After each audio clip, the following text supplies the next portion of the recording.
Buenísimo. Oigan, chicos, pues oficialmente empezamos y muchísimas gracias a todos por conectarse en este episodio más de Conversamos y además nadamos. Y estoy súper contenta de recibir en este caso a Alberto Lisi desde Argentina y déjenme contarles un micro resumen de toda su experiencia porque como ya oyeron algunos que estaban previamente en este inicio de live, pues ya oyeron que tiene 55 años de trayectoria deportiva, desde atleta hasta entrenador y coordinador y demás. Entonces, bueno, es un micro resumen, pero me parece que les ejemplifica muy bien qué ha hecho Alberto. Él es exdeportista federado tanto de natación y triatlón. En 1978 fue reconocido como el mejor deportista del año de la ciudad de Rosario, Argentina. Él es licenciado en educación física. Fue entrenador de la selección argentina de natación adaptada en el área de nadadores disminuidos visuales y ciegos. Es especialista en técnicas y entrenamientos de natación por la International Swimming Hall de Miami, Estados Unidos. Fue entrenador de destacados nadadores nacionales e internacionales. También fue consultor deportivo externo en natación de alto rendimiento de Ecuador, específicamente con Galgo Yepes, en donde se obtuvo el Campeonato Mundial de Aguas Abiertas en la sede de Rosario, organizado por la FINA, y actualmente es coordinador técnico y pedagógico del Centro Acuático Integral Club El Luchador en Rosario, y también es el entrenador del equipo de natación federada de este mismo centro, y bueno, y además conferencista internacional en distintos eventos que se han realizado a lo largo de los años. Ese es un poquito Alberto Lisi.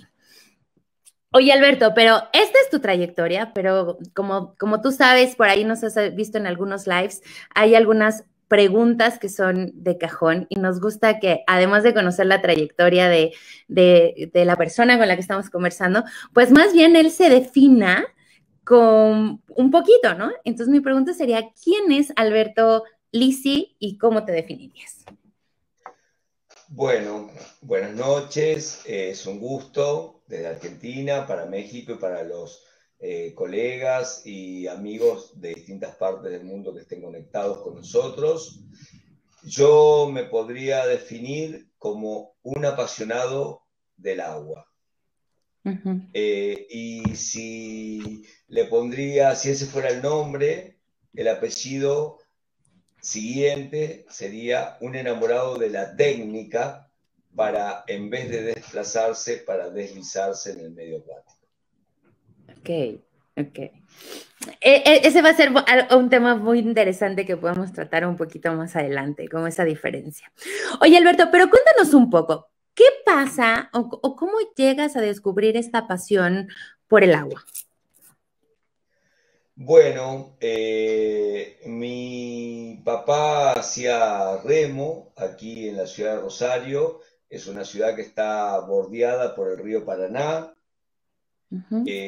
Siempre ha tenido mucha actividad acuática, sobre todo en los últimos, te diría, 30 años, porque más allá de eso solíamos vivir la gran población a espaldas del río, hasta que en los últimos 30, 35 años la gente empezó a descubrir que se podría hacer muchas actividades en la actividad acuática. Para ese tiempo, nosotros ya hacía muchos años que disfrutábamos del río, jugábamos, nadábamos, participábamos, competíamos, etcétera, en ese medio, y me fue cautivando cada vez más. Luego empecé mi profesorado de educación física con la idea de alguna vez poder llegar a entrenar un equipo de natación. Ese equipo de natación de los sueños empezó en 1888-89, donde de ahí salió el campeón argentino de aguas abiertas, que hizo, la verdad, que grandes maravillas en el deporte acuático de aguas abiertas. También el capitán de la selección argentina de hace unos años atrás, después de un megaproyecto a largo plazo, Marcos Barale, que lo formamos desde muy niño hasta llegar a ser el capitán de la selección argentina de natación, y muchos otros nadadores y nadadoras que fuimos formando desde niños con siempre un proyecto a largo plazo. Siempre a la vez que me iba encantando y enamorando del agua, me iba apasionando por la bibliografía, desde lo que costaba conseguir en aquellos tiempos, en la década del 80, aquellos libros viejos de Jane Kulsiman y luego de Ernest Pagliaccio y autores brillantes, ¿no?, que andaban por el mundo y que nos decían cómo era la técnica por ese tiempo.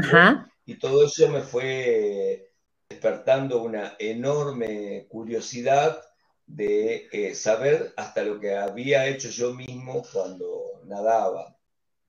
Siempre digo que nunca fui un brillante nadador, pero sí acompañé a lo que hoy puedo llamar a un equipo de natación como el cielo, que está lleno de estrellas. Está el Lucero, que es el que más brilla, que es el mejor nadador o nadadora que tenemos en el equipo. Están las Tres Marías, que son las que conforman el equipo de relevo, con el mejor nadador. Y están todas las otras estrellas que ayudan a iluminar a los mejores y que conforman un equipo.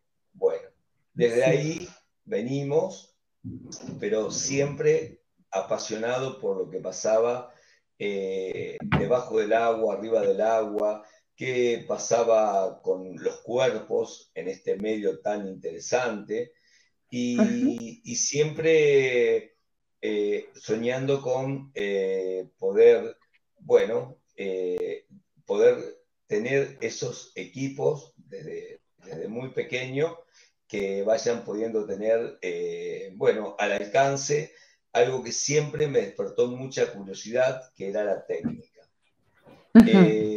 Después de mucho tiempo, escuché esto de que la técnica es la llave del éxito, y a mí me despertaba mucha curiosidad escuchar a entrenadores que hoy tienen 70, 70 y pico, 80 y pico de años y como 50 o 60 de profesión, escuchar eso de que la técnica era la llave del éxito. Cuando fui a Estados Unidos, tuve la suerte de, en el 95, de ser formado por Jack Nelson, el hombre más rápido del mundo en el año 65, en los 50 mariposa, ex técnico de la selección olímpica de Estados Unidos, integrante coordinador de la selección olímpica de Estados Unidos, era el director del International Swimming Hall, y junto con todo su equipo de gente, y ahí pude estar viviendo lo que era realmente estar en las preselecciones del sur de la Florida para los equipos que iban a conformar luego, más adelante, la selección de Atlanta 96.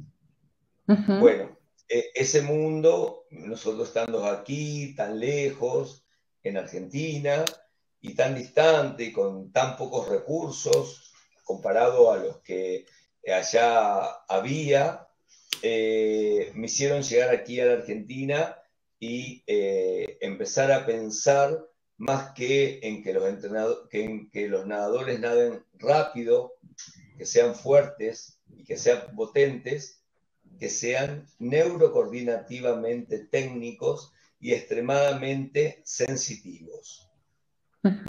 Y me puse esa meta y empecé a indagar, a investigar, a estudiar distintos aspectos, como por ejemplo la neurociencia aplicada a la actividad pedagógica en general, y luego de la actividad pedagógica en general aplicado a la actividad acuática en posición de cúbito ventral o dorsal, o sea, horizontal. Nosotros pasamos 1/3 de nuestras vidas solamente en posición horizontal y no en el agua, sino sostenidos por un colchón, que es cuando dormimos. Ujú, Entonces era todo un desafío poder hacerle entender cosas complicadas, aspectos ujú. neuromotrices complicados en la posición horizontal para que los niños y niñas, adolescentes, jóvenes, puedan pasar de la etapa de aprender a nadar, aprender a entrenar, y de la etapa de aprender a entrenar, a dejar el desplazamiento por el deslizamiento, para ser más Así es. económicos en energía, para ser más eficaces e eficientes y para ir lo más hidrodinámicamente posible. Bueno, ahí Claro. nace la pasión, digamos, ¿no? En esos temas. Oye, ya que tocaste el tema, digo, ya nos adelantamos un poco, pero no importa, pero ya que tocaste el tema, me parece que es fascinante poder explicar a grandes rasgos, ¿no? Justo esta diferencia que decías. Una cosa es desplazarte y otra cosa es deslizarte, ¿no? Y un poco cuál es la sensación que debería de tener el nadador y cuál es, y nosotros como entrenadores, profesores, porque no importa en qué nivel estés, tendremos que buscar lo mismo un poco. ¿Cómo podemos transmitir esta parte? Bueno, todo nace de que cada niño, niña o adolescente o adulto mayor pueda comprender cómo pone su cuerpo en el agua.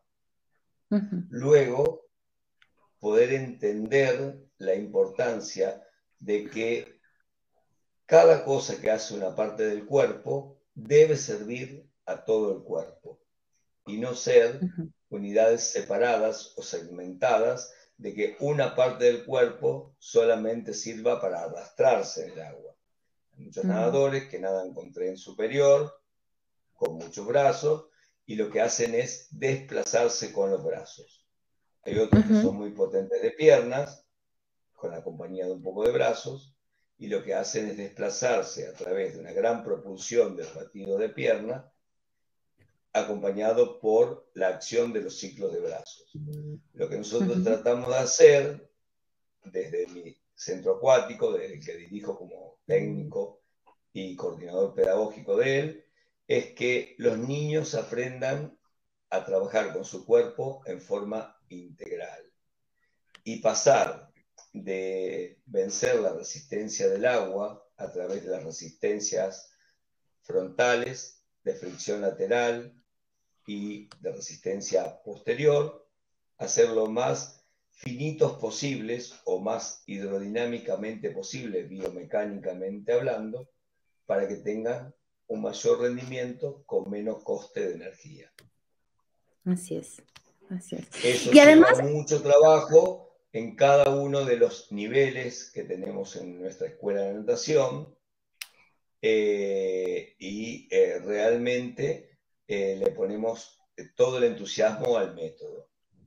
El perfecto. método que llevamos adelante es un método que vengo estudiando desde hace mucho tiempo, que se llama el método de las 10C, donde la base de esas 10C son el color, la creatividad y el contenido. El color buscado por toda la apoyatura didáctica, sumado a lo pedagógico, la Uh -huh. creatividad sumada a proponerle desde muy niño a todos los que participan desde temprana edad el paradigma de la polinnovación, de aprender con H, de agarrar, para luego transferir y luego a partir de ahí, de lo que uno ha adquirido, poder crear y recrear.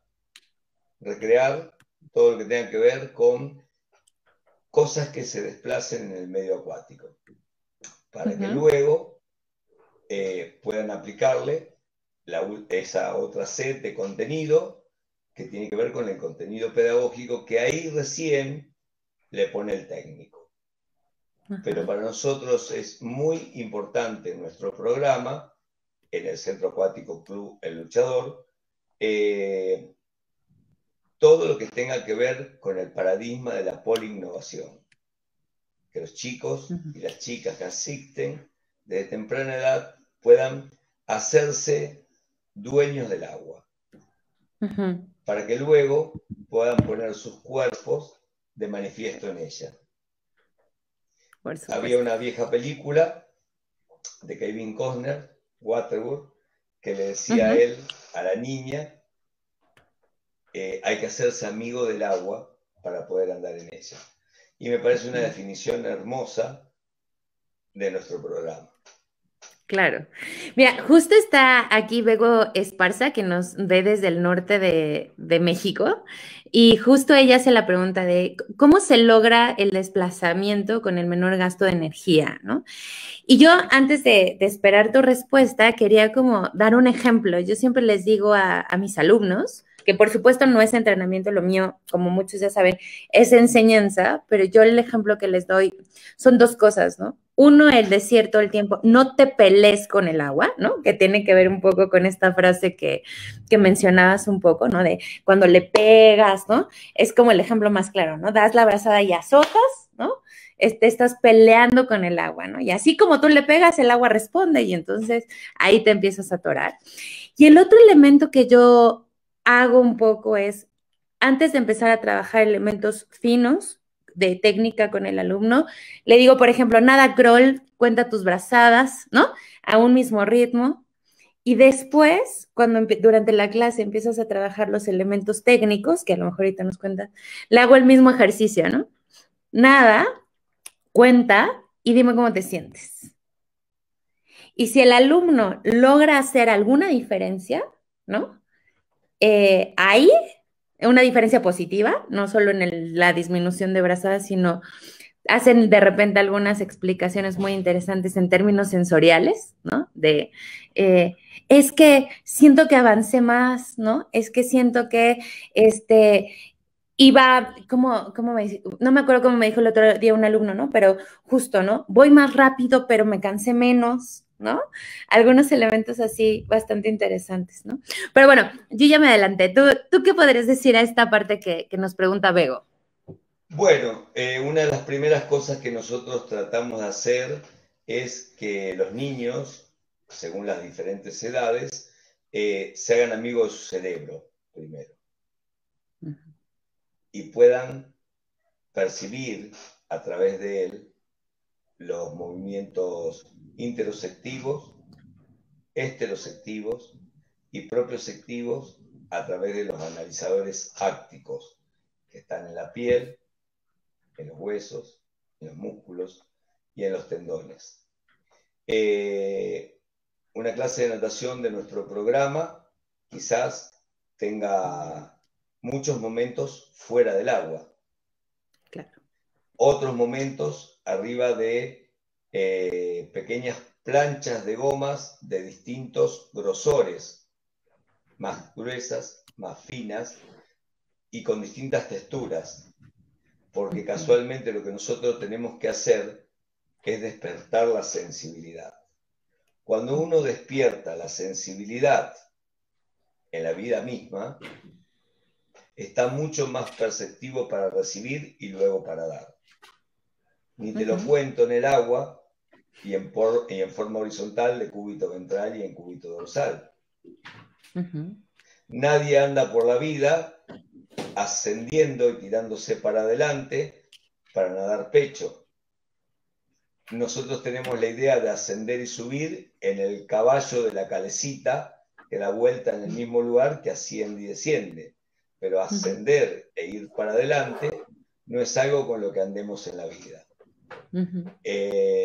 En el crawl, como vos decís, alguien le pega al agua, le pega al agua, en vez de buscar entrar lo más lejos posible y alineado, es hacerse amigo de su cerebro que va a seleccionar los movimientos, las vivencias, las experiencias constructoras de acervo cognitivo neuromotor que reciben desde el primer día que entran a la escuela de natación, tengan la edad que tengan, y así sucesivamente.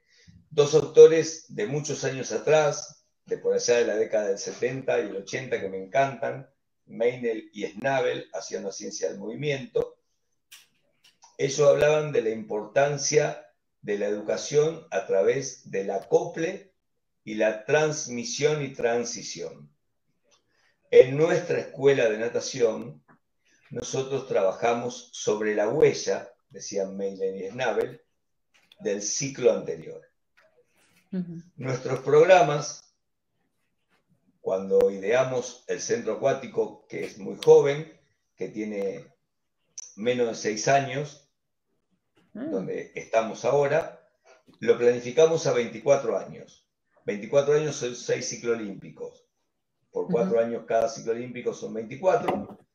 Y pensamos que un niño empezando a vivenciar el agua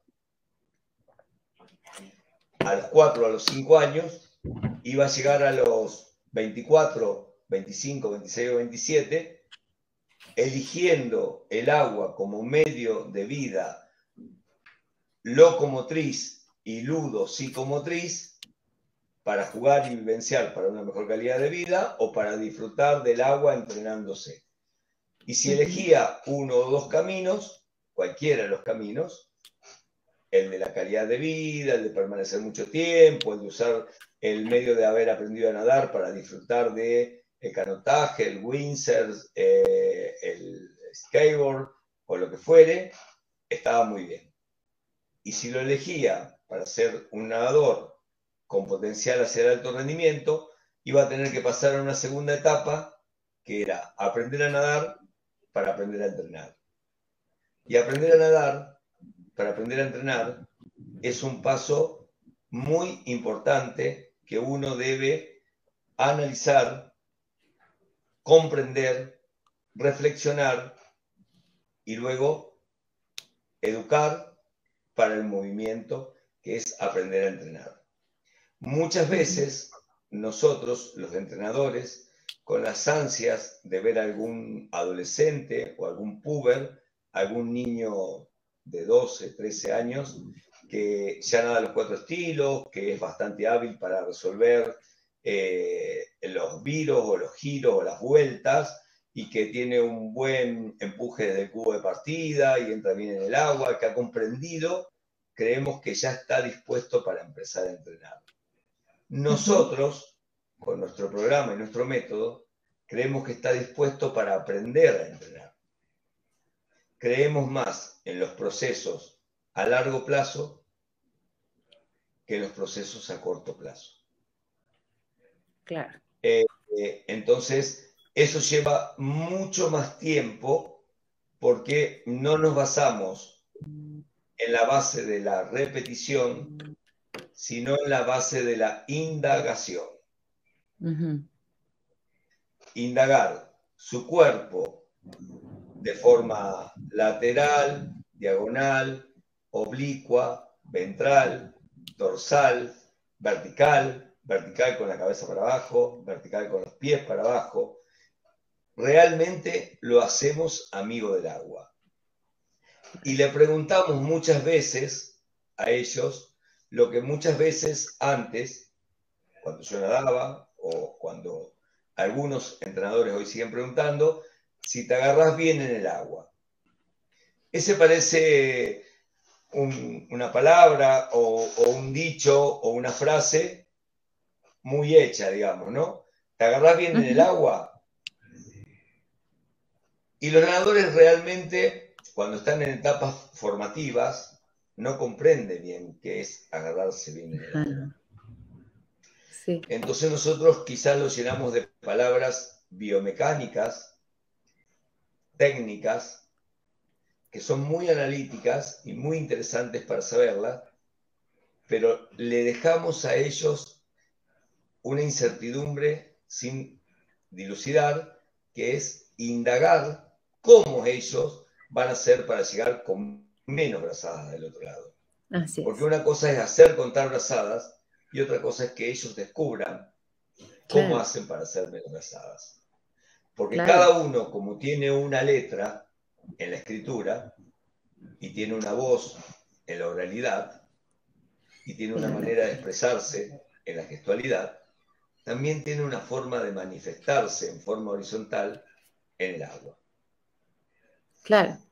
Claro, claro. Fíjate, yo no me había planteado esta parte y me parece que es muy interesante. Y que por supuesto puede ser muchísimo más eficiente, ¿no? Que el nadador justo experimente, busque, ¿no? Explore, ¿no? Las distintas formas y a partir de ahí vaya comprendiendo mejor la técnica, ¿no? Ahorita me acordé de un caso, sí, les he contado muchos acá a los chicos que a mí lo que me pasó en pecho durante toda mi historia de nadadora es que yo no entendí pecho. Yo era muy mala en pecho, ¿no? Sigo siendo lenta, ¿no? Pero ya entiendo, ¿no? Y que lo empecé a entender cuando yo tuve que traducir la técnica, ¿no? Cuando la tuve que explicar, cuando tuve que decir cómo funciona, cuando realmente tuve que entender qué era eso del estiramiento, por ejemplo. Nunca lo viví claramente en mi fase como nadadora, pero cuando ya tuve que decir, a ver, ¿qué es esto de estirar? Y justo yo sola hice esta experimentación, entonces ya lo entendí, ¿no? Y creo que es un poco lo que estás proponiendo un poco, ¿no? Claro, mirá, si nos remitimos a pecho, uno de los estilos más difíciles de enseñar y de aprender, vayámonos a las piernas, a los miembros inferiores. Tiene 3 fases: propulsiva y una de recobro o reciclaje, decía Ernest McLeish en Swimming Faster o Swimming Faster Faster, nadar más rápido o nadar muy, muy rápido. Cuando uno lee la teoría, dice que hay una etapa de recobro o reciclaje, donde se trata de componer lo que uno ha gastado de energía en la fase propulsiva. Luego hay un volteo de las piernas, luego hay una eversión de los pies y luego hay una propulsión. Luego hay un ajuste, una nivelación para afinar el canal de nado.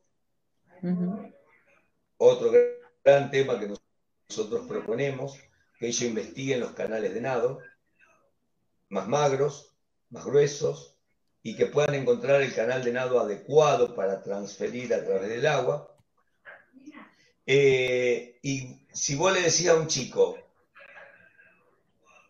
tenés que recobrar, tenés que voltear y tenés que vertir, yo le preguntaría a muchos colegas cómo entienden la eversión, que son los movimientos hacia afuera de los pies, o la inversión, los movimientos hacia adentro. Hacia punta.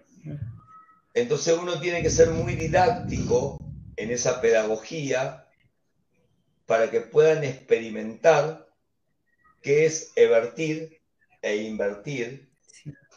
Por ejemplo, cuando termina la patada con las plantas de los pies hacia adentro, para que hasta la última parte de su cuerpo, en lo lateral y en lo frontal, sean lo más hidrodinámicamente posible.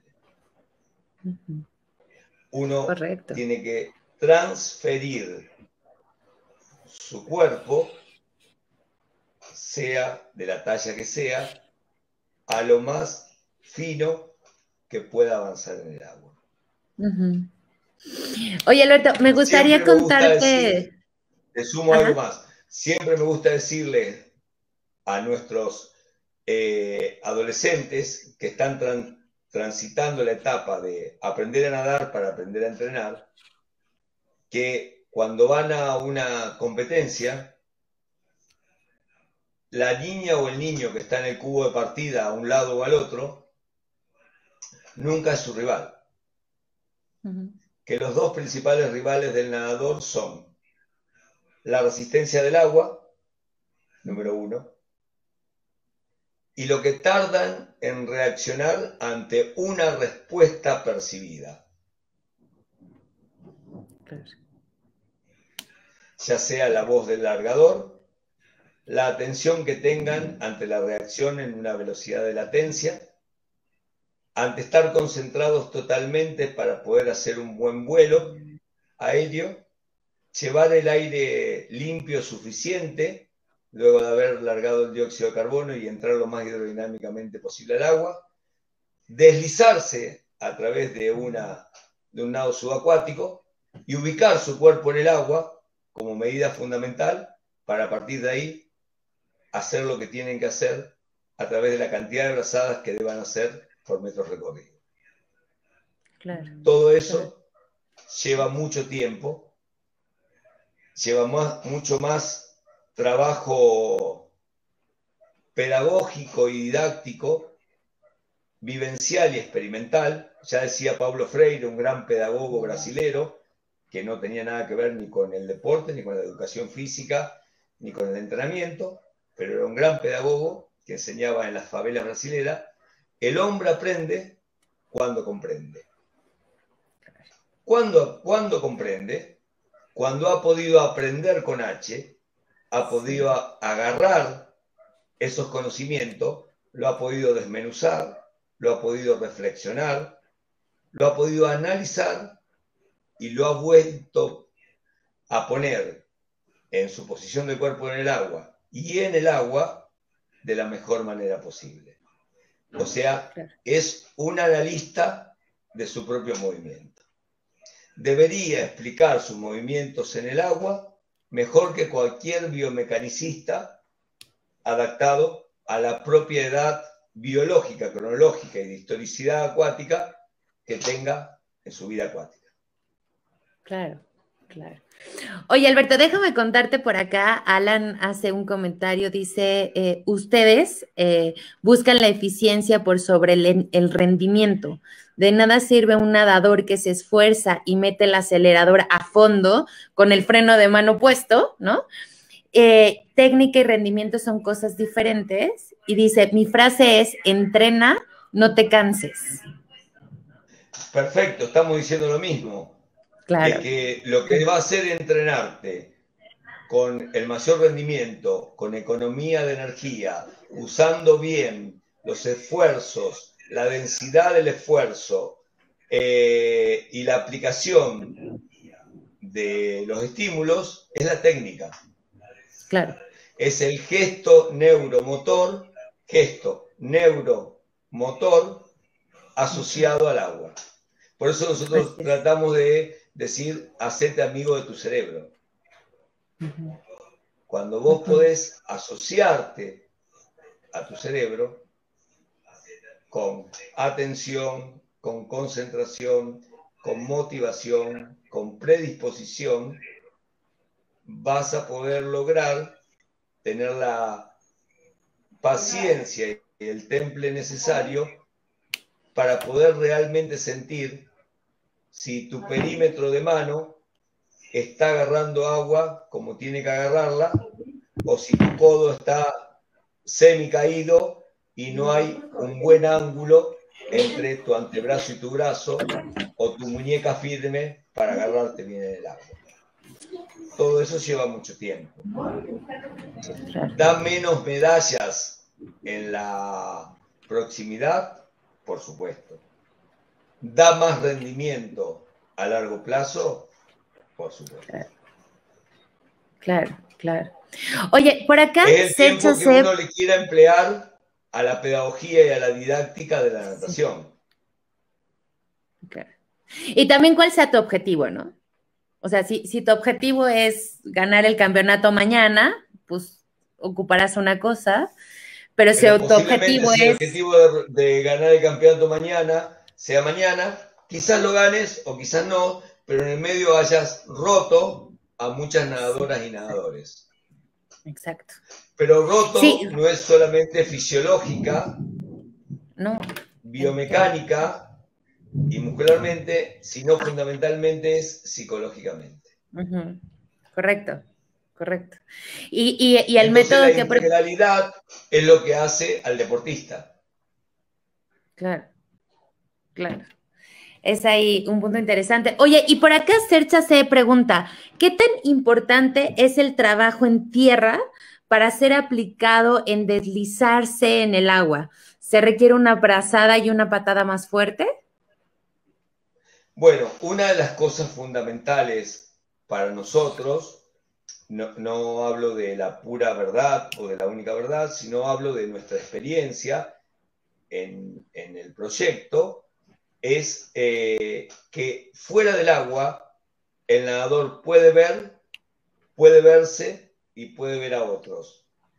Y también tenemos en cuenta que fuera del agua y dentro del agua, la educación entre pares es fundamental. Los niños dentro del agua no tienen una idea corporal integral de lo que pasa en su cuerpo. Entonces, muy importante para nosotros las experiencias psico-neuromotoras de vivenciación, con elementos y sin elementos, para que luego puedan transferir en el agua. El agua es un medio muy importante porque es en el cual primero nos desplazamos y luego nos deslizamos, pero necesitamos de que tengan, a través, por ejemplo, de las zonas sensitivas de agarre, si por ejemplo nos remontamos a 1950, 51 para ser más exacto, ya dos neurólogos brillantes como Pierre y Ralph Poussin proponían una figura anatomográfica y fisiológica donde mostraban las zonas más sensitivas del cuerpo. Casualmente, las zonas más sensitivas del cuerpo de ese homúsculo de Pienfield y Rasmussen eran las palmas, las plantas de los pies, los interiores de las piernas, pero fundamentalmente las fascias, que son las que van apoyadas en el agua para poder percibir el agua. ¿Cuántas veces renegamos con un nadador que eleva la cabeza y se le baja la cadera de las piernas? Y tiene un ángulo promedio agudo de entre 30 y 35 grados entre la fascia que mira al agua y la superficie del agua. Y ahí hay un freno por resistencia frontal muy importante. Entonces es muy importante que los niños aprendan a poder relajar su cuerpo. ¿Cómo relaja un cuerpo un niño que todavía no puede tener un buen dominio de su equilibrio psicomotor en el agua si no tiene algo fundamental que es también para nosotros, que es la seguridad en el medio acuático? Claro. Y todo eso arranca de la escuela de natación. Por eso hablábamos de Meinel y Schnabel, de trabajar en cada nivel de la enseñanza sobre la huella de lo aprendido anteriormente, sobre el acople, la transición, para luego transmitir e incorporar en el acervo cognitivo neuromotor nuevos conocimientos. Claro. Claro. Y aparte, la verdad es que me parece muy interesante todo lo que estás planteando, porque no solo, digamos, lo interesante es que ves al nadador, al atleta, al alumno, ¿no? Dependiendo en qué nivel se encuentre, pero justo en esta óptica integral, ¿no? No solo como alguien que se desplaza en el agua, ¿no? Y que viene a hacer un ejercicio físico, ¿no? Sino que todo lo que nosotros planteemos tiene consecuencias positivas o negativas en la parte corporal, en la forma en la que nada, en la forma en la que aprende, pero también en la forma que se relaciona con el deporte, ¿no? Y esto ya estoy hablando como de la parte psicológica y emocional de la enseñanza o del entrenamiento, dependiendo sea el caso, ¿no? Oye, Alberto, es un tema que me parecía padrísimo poder tocar contigo, era tu experiencia como entrenador con la selección de Argentina de natación adaptada en el área de débiles visuales y de ciegos. Cuéntanos un poquito de esta experiencia. Bueno, te diría que ahí completé mi amor con la técnica de la natación, Claro. con la percepción, con la propiocepción. Una vez escuché decir a un gran nadador, cuando alguien le dijo, sin conocer cómo comunicarse con los ciegos y los disminuidos visuales, bueno, nos vemos. Y él dijo, y si no nos vemos, nos tocamos. Claro.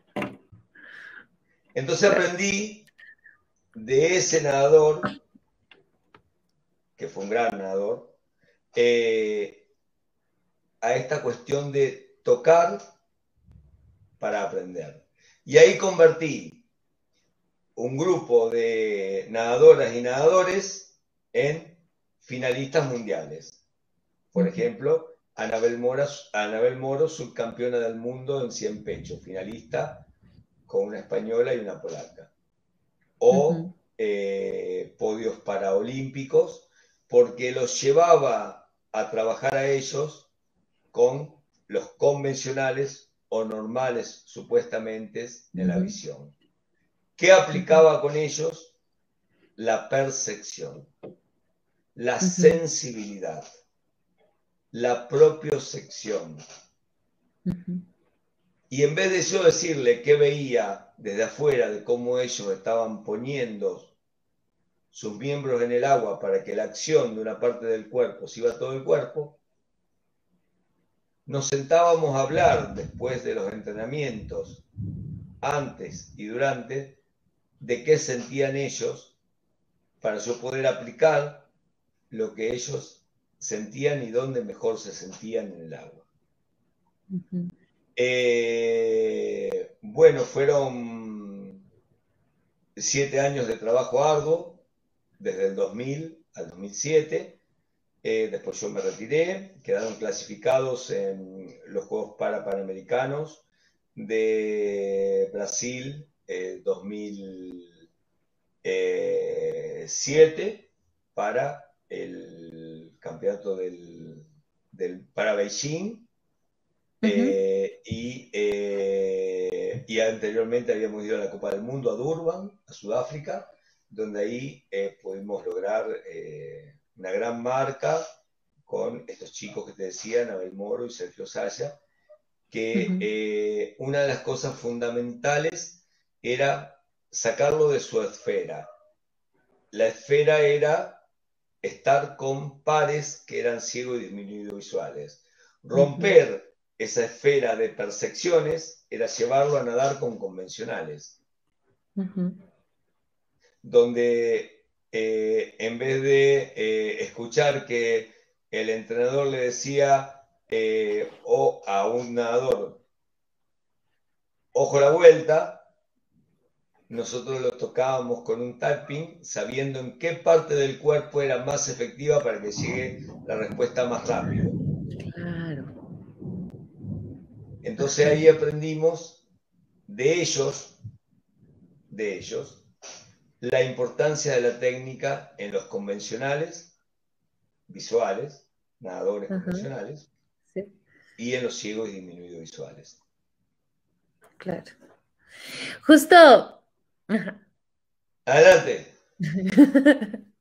Oye, justo lo que venía ahora a preguntarte era, bueno, las probabilidades dirían que a cualquier maestro de natación o entrenador nos podría caer la oportunidad de trabajar con alguien con esas condiciones, ¿no?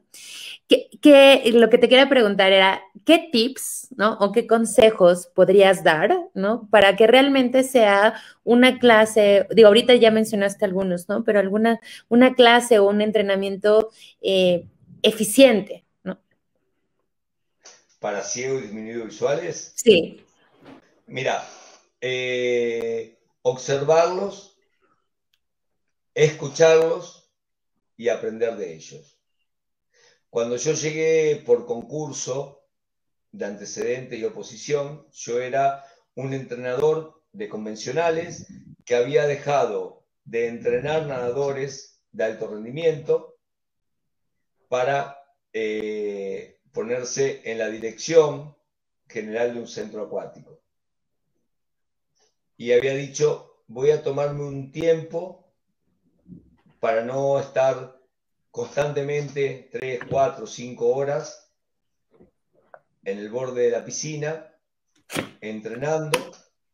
Voy a llevar este centro acuático adelante.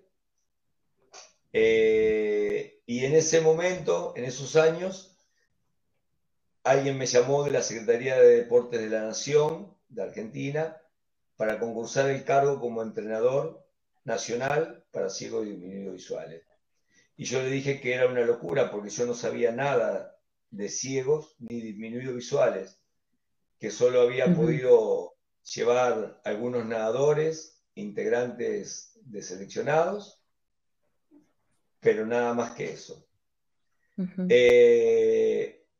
Entonces me dijeron que el objetivo era que los nadadores que viajaban a representar al país no solamente vayan a representar, sino a obtener logros. Lo que era más difícil todavía, ese objetivo, por lo que yo venía analizando mientras sucedía este concurso por antecedentes y por oposición de proyecto. ujú. Entonces yo me puse como meta que los nadadores ciegos y visuales iban a ser, con sus posibilidades, aplicables a un programa de alto rendimiento deportivo, donde cada una y cada uno de los que integraban el seleccionado iban a tener que demostrar realmente lo mejor que podía entregar cada uno. Ujú. Y ahí empezamos a construir el proyecto. Nos llevó 2 ciclos olímpicos. Empezamos en el Claro. año 2000 y lo dejamos clasificados para Olimpiadas como Atenas y para Olimpiadas como Beijing. Claro. Con los logros obtenidos recién en Beijing con diploma olímpico. En los 100 Ujú, pechos, Anabel Moro, categoría S12. ujú, ujú. Pero fueron muchos años. Claro. Muchos años de trabajo que llevan 11.000 días cada ciclo de promedio. O sea que invertimos 22.000 días de trabajo en ese programa. O sea, Claro. invertimos casi 2.560 horas en esos programas.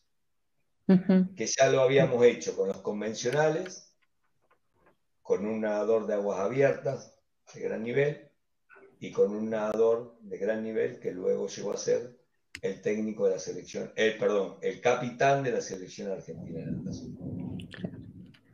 Wow. Proyectos muy largos que Sí. llevan mucho tiempo, mucha dedicación. Te sumo algo más. Sí. Mirá, acá tengo una de las partes de lo que le solían llamar la Biblia de la natación, de Ahí. Jane Kulziman. Esta Ajá. es del 60. Natación y natación ciencia y técnica han Ajá. conformado lo que es la Biblia de la natación. Mirá qué gruesa. Ajá. Sí, sí, sí. Aquí, en uno de sus capítulos, dice que en la traducción, Ahí. más o menos, que cuando usted tenga un buen nadador a su cargo, agárrese una silla cómoda y aprenda. Claro. Jay Kuziman fue el padre de la natación, fue quien descubrió los estilos de las técnicas curvilíneas cuando le puso luces de neón a sus nadadores para ver cómo movían los brazos. Décadas después, los biomecanicistas como Reisnell y otros descubrieron que ya esos movimientos curvilíneos no eran ni de los brazos ni de los hombros, sino que eran de las caderas. Bueno, Ajá. me parece que tenemos que aprender mucho de eso sobre que los nadadores puedan aprender cómo hacer para ser más económico en el agua, invitando y percibiendo mucho más de todos aquellos seres que habitan la biología la biología animal de los movimientos en el agua. Me Claro. parece que una gran expresión de eso fue el trabajo que hizo Bob Goldman en Baltimoren con Michael Phelps, Sí. el tiburón de Sin Baltimoren, duda. Sí, sin duda. que transformó su síndrome en algo muy interesante para usar esas extremidades y esas palancas largas y esos perímetros de manos y de pies tan largos y afinados. Así es. Que pudo usar su síndrome para estar más flexible que nadie y hacer una patada bien amplia sacada desde lo más alto del cuerpo posible. Ujú, ujú. Entonces me parece que esos recursos hay que ponerlos. solamente sus recursos salen desde la indagación de cada uno de los niños y niñas que pasan desde el programa de aprender a nadar para aprender a entrenar. Aprender a entrenar, claro. Ese camino, ese flujo laminar, ese surco de agua que lleva muchos años, va a ser solamente correspondido para cada uno o cada una en forma individual. Claro. Vuelvo a decir, si cada uno de nosotros tenemos una técnica para escribir o una escritura, si cada uno tenemos una expresión oral, si cada uno tenemos una voz y una gestualidad para acompañar todo eso, ¿por qué pensar que mueva brazos y piernas, coloque la mano finita y empuje para atrás? Eso es solamente natación. La natación es una expresión integral de todo el cuerpo a través del fluir del agua. Claro. Claro, claro. Parece bastante filosófico, pero termina siendo fisiológico y biomecánico. Claro. Claro, claro. Pero sabes también que es fisiológico, biomecánico, pero también hay una parte psicológica importante, ¿no? Yo algo que les digo a los alumnos, digo, evidentemente, no sé si te había contado, pero bueno, yo soy psicóloga de profesión, entonces es inevitable plantear ahí cosas, ¿no? Y entonces yo un poco lo que les digo, que es como una metáfora, que yo les digo, como entras al agua, el agua te trata, ¿no? Es como una relación inversa, ¿no? Y entonces, si tú llegas tenso, estresado, ¿no? En automático tu cuerpo se pone duro, ¿no? Y por lo tanto te cuesta hacer más trabajo en los movimientos, va a haber cosas en las que a lo mejor no te vas a fijar por esta emoción que tienes, y entonces nadar te va a costar mucho trabajo, ¿no? Si tú llegas relajado, contento, ¿no? Así como dejas fluir, ¿no? Entonces todo lo que sucede en el agua va a ser más sencillo. ¿No? Y un poco lo que dices, me parece que esta frase que ocupas abarca todos los aspectos que se involucran en el aspecto de nadar, que no solo es el cuerpo, ¿no? Y me parece que es un gran aprendizaje para todos. Bueno, ya lo decía Newton, ¿no? En su tercera ley, a toda acción se le corresponde una reacción, en igual tamaño, pero en diferente dirección. Correcto. Y si yo quiero pegarle para adelante, como decís vos, seguramente me vaya para atrás en vez de poder deslizarme para adelante. Así es, así es. Oye, y por ejemplo, aquí Alberto pregunta, Alicia, dice, ¿cuál es la diferencia?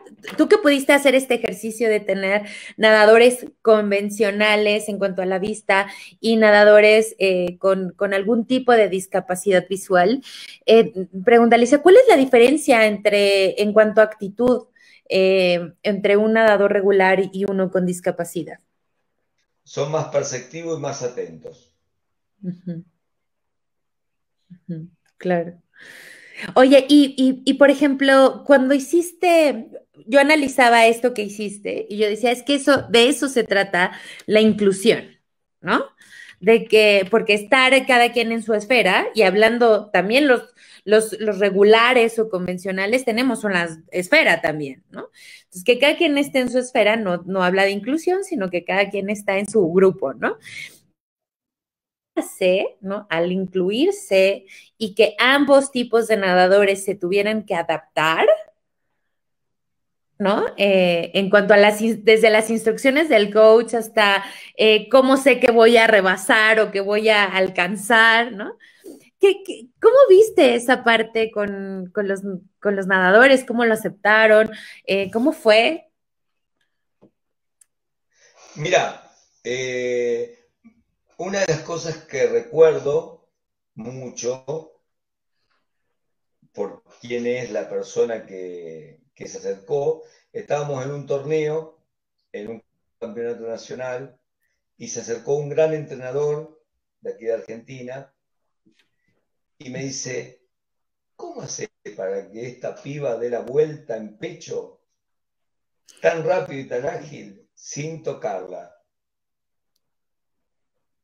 Le digo, ¿y vos cómo hacés para entrenar a la nadadora que va al lado para que dé la vuelta rápido y tocarla.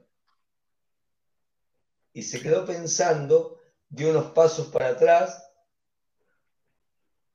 La carrera fue muy buena porque nosotros habíamos logrado un gran nivel en la Argentina para nadadoras ciegas, para nadadoras disminuidas visuales, con esta nadadora, Anabel Moro, y necesitábamos más, necesitábamos ir por las convencionales. Entonces este gran entrenador, que fue técnico de la selección argentina de convencionales y es un gran entrenador y un gran colega, que no lo vamos a nombrar, se quedó asombrado de cómo una nadadora disminuida visual se aproximaba a la pared como una pechista de gran nivel, podía tocar reglamentariamente la pared y podía tener una vuelta y una salida hidrodinámica para retomar la subacuática y luego volver a nadar sin que nadie ni siquiera le grite nada. Bueno, esas cosas me asombraron porque me di cuenta que solamente existía una natación de fuerza, de velocidad, de potencia, de un poco de técnica, pero nos faltaba mucho por aprender de la percepción para la técnica, ¿no? Y no hay nadie más excelente en su maestría para enseñar la percepción que las personas ciegas y disminuidas visuales. Ya no hablo de nadadores, ya hablo de personas. Me parece que, ya que vos nombrás tu profesión como psicóloga, me parece que se constituyen como sujeto de derecho en un mundo aeroterrestre que cuando uno lo transporta al agua es muy interesante. Al menos a mí me resultó muy interesante. Claro. He aprendido yo más de ello en los dos ciclos olímpicos, en los dos ciclos paralímpicos que estuve con ellos, que lo que ellos han podido aprender de mí, por más que han hecho podios mundiales, ni que hablar panamericanos o sudamericanos, y que se han quedado con un diploma olímpico y han estado entre los 8 mejores nadadores paralímpicos del mundo. Claro. Sergio Saya y Anabel Moro. Sergio Saya en espalda, Anabel Moro en pecho. 100 y 100, cada uno. Sí. Pero yo podría decirte que el balance de casi 2 ciclos olímpicos, de dejarlos clasificados para la última Paralimpiada de Beijing 2008, mi balance y mi conclusión es haber aprendido yo más de ellos, de quien estoy enormemente agradecido, de todo lo que me han enseñado en esos casi 8 años que he habitado con ellos los distintos espacios por los que hemos recorrido. Claro, porque justo todo tu planteamiento inicial de la técnica, ¿no? Ahora ya entendí muy bien de dónde viene, ¿no? Porque claro, todo tu planteamiento tiene que ver con todos los sentidos prácticamente, ¿no? Claro. No solo, ¿no? Pero no solamente con los sentidos, sino con los analizadores. Mirá, llevo estudiado un analizador que tiene muy poca prensa académica, que es el estático dinámico vestibular, que está alojado en el oído medio y que da la ubicación de la cabeza con respecto a todo el cuerpo y de todo el cuerpo con respecto al medio ambiente, al espacio aéreo, terrestre y acuático. Y para que eso fluya bien en la natación, hay que estimular el analizador estático dinámico vestibular para que aprendan los niños y las niñas, los adolescentes y los púber, a acomodar cada vez mejor su cuerpo en el agua. Claro. Uno le pregunta a los nadadores y a las nadadoras, ¿te agarrás bien con el agua? Pero son los brazos, las palmas, las piernas y los pies. Pero hay otras partes que son muy importantes para mantener la alineación postural y para ir lo más económico e hidrodinámico en el agua, como la posición de la cabeza, como el cuerpo en plataforma, para que esté lo más firme posible, para apoyarlo en el agua y que sea el anclaje, para que todo lo otro sea el motor. Desde la cadera hasta los miembros, desde la cadera hasta los inferiores, de un lado hacia el otro. Por eso te lo da el estático dinámico vestibular, analizador por excelencia.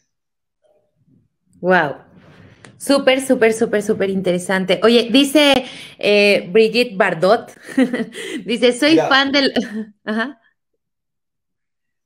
Digo que, mirá, Brigitte Bardot, que me siento la verdad que extremadamente halagado. Le pides por favor un autógrafo y me lo mandas, por favor. Sí.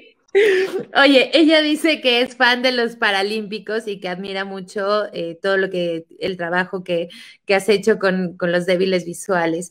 Y Alicia Reyes dice, deben de sentirse más seguros en el agua porque pueden volar, y Alberto, tú los haces volar, dice eso, Alicia. Bueno, muchas gracias. Oye, y José Luis Olivares dice, para los nadadores con alguna discapacidad, ¿son los mismos entrenamientos que los convencionales y las cargas de trabajo e igual la técnica se les adapta? Bueno, lo primero que voy a decirles es que yo no soy un especialista en entrenamiento de natación adaptada. Soy un entrenador de nadadores convencionales que le tocó estar 2 ciclos olímpicos casi con ciego y disminuido visuales. O sea que lo poquito que le puedo responder es de haber tenido atletas de alto rendimiento durante casi 8 años, ciegos y disminuidos visuales. El entrenamiento es el mismo según como uno haya aplicado las cargas psicomotrices y neuromotrices. Cómo haya aplicado la biomecánica. Nosotros, en nuestro programa de natación, un niño ciego, una niña disminuida visual o un niño convencional participa desde el paradigma de la poliinnovación e indagación. Recibir, percibir, aprender con H, agarrar, comprender, reflexionar, analizar, volver a poner, volver a experimentar, construir vivencias, de esas muchas vivencias, construir experiencias, de esas experiencias, de las que mejores le resultan, lo dice la técnica, lo dice su posición del cuerpo en el agua, lo dice el cronómetro también, lo dice el agua, si hay mucha turbulencia o no. Bueno, eso es lo que aplicamos para una niña, un niño, un adolescente o un joven disminuido visual o ciego, como para un convencional. La técnica es aplicable a todos. Y si casualmente tienen esa, como Michael Phelps pudo adaptar su síndrome de Marfan, aprovechando que esa afección en los tejidos conectivos atacaban las fibras que llevaban la flexibilidad y la fuerza, ¿por qué no aprovechar de ellos su disminución y su ceguera, pero su gran percepción para poder sentir? Claro. Qué maravillosa cosa, más que lo que necesitamos en el agua. Claro. Y también creo que es como una invitación a... Me queda claro que los entrenamientos cuando tienes un equipo no pueden ser tan personalizados, tan uno a uno, pero sí hay una parte en la que a lo mejor el entrenamiento con uno de tus equipos y si tienes otro equipo no va a ser el mismo porque las condiciones de tus nadadores son distintas, ¿no? A lo mejor unos son más altos, a lo mejor unos son más fuertes, ¿no? Lo que tienes que trabajar son otro tipo de cosas, a lo mejor unos tienen mayor técnica desarrollada, a lo mejor otros no. Y entonces, ¿no? No podemos esperar tener la fórmula de los entrenamientos y decir, ay, pues siempre que me toque un equipo, pues aquí están ya mis entrenamientos, sino que es más bien lo que tú decías un poco, ¿no? De tener esta creatividad como instructores, como maestros, como entrenadores, ¿no? Y también la invitación de ver al alumno o al atleta como persona, ¿no? Y que estas personas tienen características distintas y en función de eso aprovechar y desarrollar, ¿no? Exacto. Sí, claro. Sí, eso es riquísimo. Vuelvo a decir lo que decía hace un rato atrás, que decía Jane Kurzman en la década de 60. Cuando tenga un buen nadador, agarra una silla cómoda y aprenda de ellos. Claro, claro. Porque me parece que ellos son los que producen movimientos para deslizarse en el agua. Claro, claro. Oye, Alberto, tenemos aquí a Clau Roca que hace una pregunta que aunque pareciera que nos saca un poco Sí, de Bardot tema. dejó el... No, oye, no Bardot nos los ha dejó. mandado, no nos los ha Pues le pido por mandado. favor, sería un gusto para mí. Iría acá en la Sí, biblioteca. claro, claro, claro. Oye, yo supongo que Clau tiene 50 años o más y dice, ¿cómo aprender si empiezas a nadar a los 50? ¿Cuáles serían tus recomendaciones? ¿Qué hay que considerar en ese sentido? La primera cosa, creo, como un pequeño aporte, disfrutar de lo que hace. Sí, totalmente. Siempre le digo a mis compañeras y compañeros que son profesores del equipo de trabajo del centro acuático del Club Luchador, cuando un niño entra con una sonrisa y se va con una sonrisa más grande y con ganas de volver, y al otro día vuelve a la clase y vuelve con una sonrisa enorme, es que hemos hecho bien las cosas. Ujú. Entonces, esa experiencia se sucede en la niñez, en la adolescencia, en la juventud, en la adultez, en la tercera edad, en cualquier lado. La Claro. sonrisa me parece que es un gesto maravilloso del alma, ¿no? Ujú, totalmente. Oye, y algo ahí que tiene que ver con el disfrute. Ahorita me recordaba, estoy en varios grupos de nadadores en Facebook y es muy recurrente este comentario, ¿no? Tengo, no sé, tantos años, ¿no? Siempre son adultos y llevo un mes y no aprendo a nadar, ¿no? ¿Qué hago? Y entonces yo siempre respondo lo mismo. Calma, ¿no? Disfruta, relájate, ¿no? Y es un proceso y como adultos hay muchas cosas que tenemos que romper, ¿no? Para poder aprender a nadar. Y si tú vas con calma y no te presionas, podrás disfrutar y en el momento que disfrutes, todo lo demás ya viene muy rápido, ¿no? Mira, escuché algo muy interesante de alguien que yo voy a nombrar y vos seguramente vas a conocer y seguramente las amigas y los amigos que nos están viendo y escuchando también, que se llama Marta Hernández. Ujú. Hace un tiempo atrás la escuché a Marta decir, estoy entrenando y me está costando tomar bilateral la respiración hacia la izquierda, pero estoy percibiendo que me está dando resultado. Ujú. Bueno, digamos, estamos hablando de una ex nadadora olímpica que aún está percibiendo lo que le pasa con el agua, con la relación de sus Ujú. movimientos biomecánicos y que está tratando de escuchar qué le pasa con su cuerpo acomodado en el agua para poder corregirlo. Claro. Me parece que esa es toda una definición muy interesante de alguien que ha aprendido a través de las décadas a conocer su cuerpo en el agua. Ujú. Y me parece que ese descubrimiento es muy rico para poder disfrutar del agua, Ujú. realmente. Claro, claro, claro. Oye, Alberto, pues cuéntanos un poco, ¿qué sigue para ti? ¿Qué proyectos traes en puerta?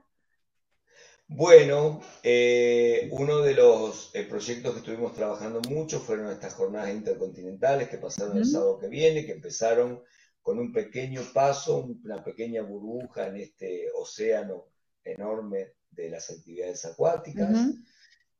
Luego, por delante, ya nos concentramos en muchísimo. Por un lado, en las dos cátedras que llevo a cabo en el Instituto Superior de Educación Física, que una es natación y la otra Ujú. es entrenamiento, de las cuales estamos ahí muy concentrados con los futuros profesores y Ujú. entrenadores.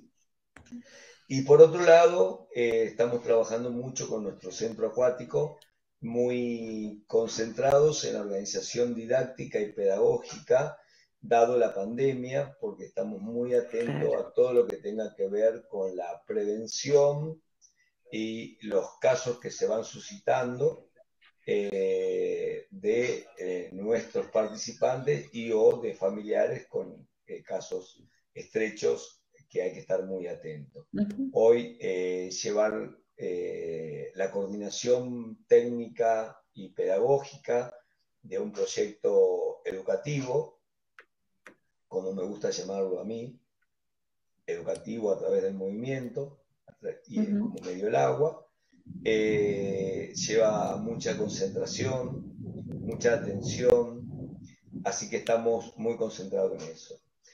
Con respecto a lo competitivo, tenemos un equipo joven, como les decía al principio de la charla, Ujú. que no tiene más de 6 años, porque es un centro acuático nuevo que estamos llevando adelante. Y aquí estamos en otoño, empiezan las competencias de otoño e invierno de pileta climatizada y el sábado pasado empezaba la primera y tuvimos que suspender, era una competencia de pileta larga,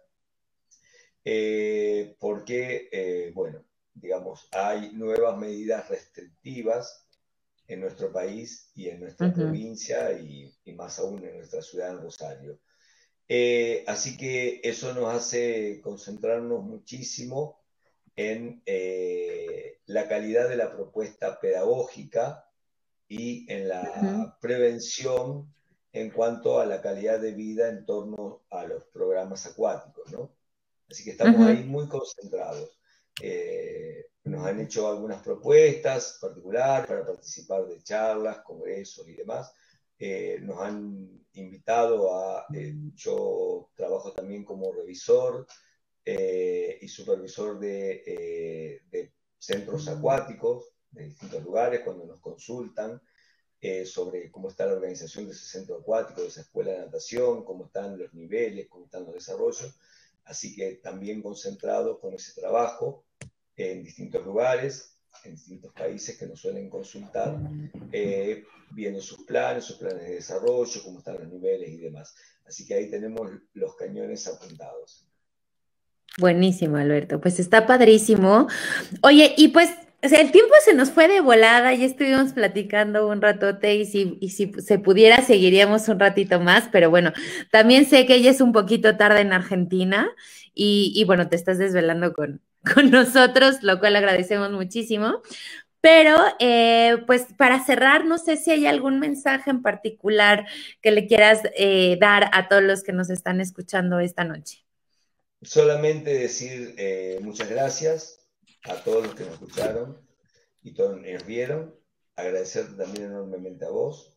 Quiero mandarle un enorme y afectuoso saludo a Marta Hernández, persona maravillosa que he conocido en los últimos tiempos, de ahí de México, y poder compartir solamente esta sensación de apasionarse de lo que hagamos. En el caso mío, yo me apasiono con el deslizamiento a través del agua. Uh-huh. Así que me parece que lo que uno hace con pasión, bueno, le sale de la mejor manera que uno puede y lo invita constantemente al maravilloso reto de estar formándose cotidianamente, activo de mente y alma, para que luego el cuerpo se ponga en movimiento. Buenísimo, buenísimo. Pues igual de mi parte, Alberto, muchísimas gracias por estar aquí. Muchas gracias por compartirnos todo lo que nos diste el día de hoy. Por aquí Carmen Reyes dice, excelente charla, gran personaje, humilde, conocedor, apasionado, gran experiencia, me encantó, gracias por compartir. Igual aquí también por ahí Alan Cooper había puesto que eres un tipazo. y bueno, por ahí hay como más comentarios bastante lindos. Oye, Alberto, déjame aprovechar para invitarte a ti y a todos los que nos están viendo a varias cositas. La primera es que ahora sí que a petición del público, vamos a tener un festejo del Día del Niño este viernes a las 9 de la noche. Y va a estar Vicorín, que déjate cuento un poquito de él. Él es un es entrenador voluntario de Special Olympics México, pero además es alguien que se ha dedicado desde hace más o menos 4 años a la comunicación acuática, entonces también tiene algún programa por ahí, cubre eventos y demás, y bueno, y él es un payaso. Entonces va a venir padrísimo al festejo el 30 de abril, viernes 30 de abril a las 9 de la noche, hora México, y no les voy a adelantar mucho, pero como buen festejo, ya saben que y además nadamos, nos gusta festejar de distintas formas, pues vamos a tener algunos regalitos y algunas sorpresas para todos los que nos vean ese día y bueno, para varios de nuestros seguidores, así que no se lo pierdan porque va a estar muy bonito, muy divertido y bastante interesante. Y también recuerden que es el miércoles 5 de mayo, reagendamos la entrevista que íbamos a tener con Naomi Somellera, quien es nadadora mexicana para Panamericana y que está siendo aspirante a los Juegos Olímpicos de Tokio 2020. Así que también la próxima semana va a estar buenísimo. Y el último comercial de la noche es que recuerden, chicos, que y además nadamos junto con Mente y Deporte y AICET México, estamos organizando el primer seminario internacional de herramientas para la iniciación deportiva y va a estar súper bueno. Tendremos 11 ponencias del 5 al 8 de mayo. Todo va a ser por Zoom. Vamos a tocar temas desde planeación deportiva, psicología deportiva, aprendizaje y enseñanza, nutrición, coaching deportivo, recreación, selección de talentos, propiocepción, inclusión deportiva y muchísimo más. Va a estar bastante, bastante bueno y bueno, por ahí hay una cuota de recuperación de 500 pesos o $25. La verdad es que para todo lo que tiene el contenido del seminario está muy bueno. Hay constancia de participación con valor curricular, se entregará la presentación de los ponentes, va a haber acceso a las grabaciones, material extra otorgado por los ponentes que están muy dadivosos con nosotros y también tendrán acceso a una biblioteca virtual que hemos recabado con las 3 instituciones que estamos organizando este seminario. Así que es un seminario organizado con muchísimo amor y con muchas ganas de compartir y de aportar. Así que ojalá que todos los que nos están viendo se animen a participar. Y pues lo último, oigan, no olviden de ayudarnos, si les gustó esta charla y si les gusta el proyecto, ayúdenos compartiendo la información que vamos publicando, compartiendo esta publicación, regalarnos alguna reacción, algún comentario, algún like, algún me encanta y demás. Y bueno, y acuérdense de seguirnos en Instagram, Facebook y YouTube, para ir haciendo esta banda acuática pues muchísimo más grande. Alberto, muchísimas gracias. Me encantó conversar contigo y con todos los que están allá. Y pues ojalá que sea la primera de muchas. Ojalá, va a ser un gusto. Estoy a disposición de todos los colegas mexicanos y de las distintas partes del mundo donde te escuchan y te siguen, que sé que es muy vasto, y lo que necesiten, estamos aquí en Argentina a disposición. Yo, si vos me permitís, y como para que lo trabajes como vos quieras, para esta jornada, y me parece algo tan interesante, poder celebrar el Día del Niño en un momento de pandemia tan importante, para aquella profesional o profesional que esté a cargo o en una escuela de natación, nosotros ponemos a disposición de esa celebración que vamos a hacer a través de tu programa, de una consulta, de un asesoramiento, de un primer asesoramiento, para su centro acuático. Ah, buenísimo. Está padrísimo. La primera consulta, totalmente sin cargo, a disposición para que vos la puedas administrar entre todos tus seguidores. Uy, buenísimo. Pues ya ven, vamos a seguir teniendo más sorpresas en ese festejo del Día del Niño. Pues muchísimas gracias, Alberto. Todos mis contactos como para que pueda, a quien le interese, comunicarse con vos y vos me pasás la persona que se podría estar inscribiendo en esta propuesta. Así es. Perfecto, Alberto. Sus programas de centro acuático. Genial. Uy, está buenísimo. Está buenísimo. Así que, pues bueno, chicos, los esperamos el próximo viernes y pues les mandamos un abrazo. Cuídense mucho. Gracias. Un saludo grande a todos. Muy amable. Chau, chau.